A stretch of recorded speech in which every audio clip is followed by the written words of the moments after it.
Next up, we do have the former leader of the Australian Democrats, Mr. Greig. It was a very memorable 6-week period. I'm shuddering a bit because some of what Mark said about Bunnings is quite true. I quite frequently go to Bunnings in Inglewood because you can never have too many pieces of reticulation. And you always find the women hovering around the power tools while all the men are at the back looking for Vinkers. When Daniel Smith emailed me recently and said, no, don't forget the comedy debates coming up shortly, Daniel being the organiser of tonight's event in part, I thought, oh, is it a comedy? I mean, I can be funny, and we'll attempt some of that later, but you see, I actually think this issue is really serious. I genuinely think the issue of marriage equality is serious. Because it's not about marriage. Same-sex marriage is just the vehicle through which another insidious agenda is being carried out across Australia, and it's the influence of the religious right, who have hijacked a secular institution and are imposing on our community religious beliefs and religious values which were never there initially. It's about the separation of church and state. Don't underestimate the power and influence of the religious right in trying to usurp a secular agenda. Only just last week, the Rudd government, to its great shame, indicated it will not be progressing a Bill of Rights for this country. We will be the only Western democracy with no Bill of Rights. And the number one reason they did it, and they won't admit this, but it's the truth, is gay marriage. They backed down because of homophobia.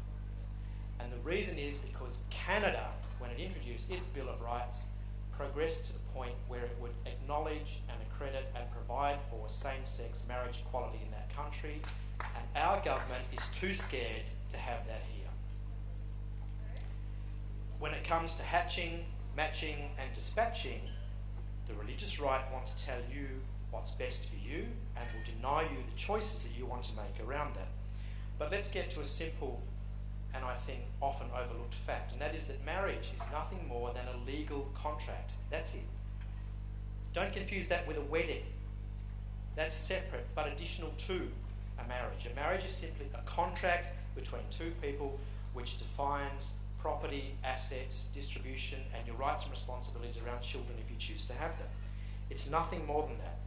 It's witnessed by a registrar at a wedding or a civil celebrancy or in a registry office, but it's the actual signing of the contract which makes you married, not the wedding. That's just theatre. Don't confuse that. Whether it's a secular wedding in a backyard by a civil celebrant or a religious wedding within a church, that's not actually what makes you marriage, it's the signing of the registry. It's a civil contract. Because a wedding and its resulting marriage is the way in which, for many people, is to share, so the wanting or the desire to have a wedding, which is the social part of a marriage, is that for many people that's a way that they celebrate the moment with friends and family, but it's also a way of being acknowledged by the state. It's the state acknowledging and recognising your relationship. And that's why we can't have it. That's why people are saying to us we can't have it, because our relationships, our partnerships are not acknowledged and not valued by the state. It's true that begrudgingly the state will recognise our relationships where they exist after a period of time, and that is we have de facto recognition. But be clear about this. De facto recognition is imposed upon you. You don't have it by choice. So if a couple has been together for some time, I forget exactly what it is and it varies between jurisdictions, then the state will say that you are in a de facto relationship and these are your rights and responsibilities, but you don't have a choice about it. Marriage is a choice. I'm convinced that marriage has been hijacked by Australian conservatives and reactionary church groups for two reasons. Firstly, to quarantine marriage as essentially being a religious institution, which it is not, it is secular. But secondly, to ensure that, as I've said, same-sex relationships are devalued and not regarded as being on the same plane or equal to heterosexual relationships. We saw, I spoke, for example, of what happened in Canada, where the courts found quite rightly that marriage was a legal contract and should not be denied to two people on the basis of their sexual orientation. And that is, I'm convinced, the fear of introducing it here in Australia. So I'm convinced that we should all, whether we are for or against marriage as an institution and for our relationships and for our community, we should fight for it because there are deeper issues here. Let me be clear about this in terms of my personal stance. I'm not so sure that if marriage were to be, for same-sex couples were to be introduced tomorrow, that my partner and I in our relationship of 24 years would adopt that. Would we go down that path? I don't think so. That would seem probably a bit odd for us after so long to have to want to go through a ceremony with friends and family to kind of somehow validate a relationship that's been there for so long. But the point is, it must be an option for those who want it.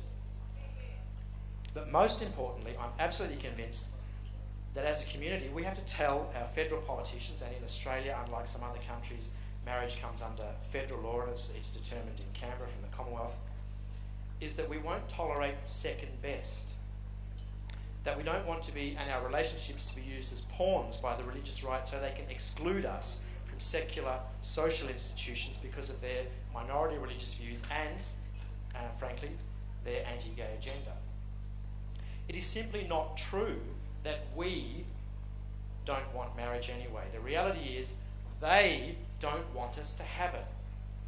And that's why it must be fought as an issue from our community.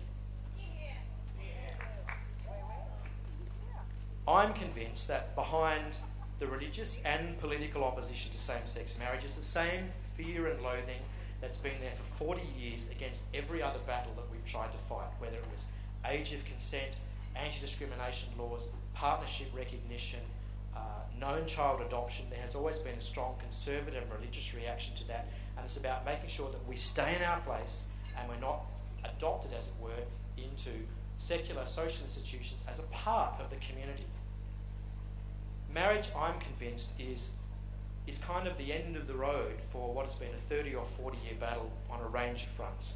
It's where the war is coming to a conclusion and the enemy are in the bunker. Equal marriage is, I'm convinced, the bunker in which we now have to fight the last war. But it's not over until it's equal. And equality means having the same choices as heterosexual couples, whether that's about accepting de facto recognition or choosing marriage or a civil union or indeed choosing not to marry. It's about choice. And I want to make that choice. I don't want others to make that choice for me. And it's my hope that you'll agree that that choice should also be your right and not imposed on you by others, particularly with a religious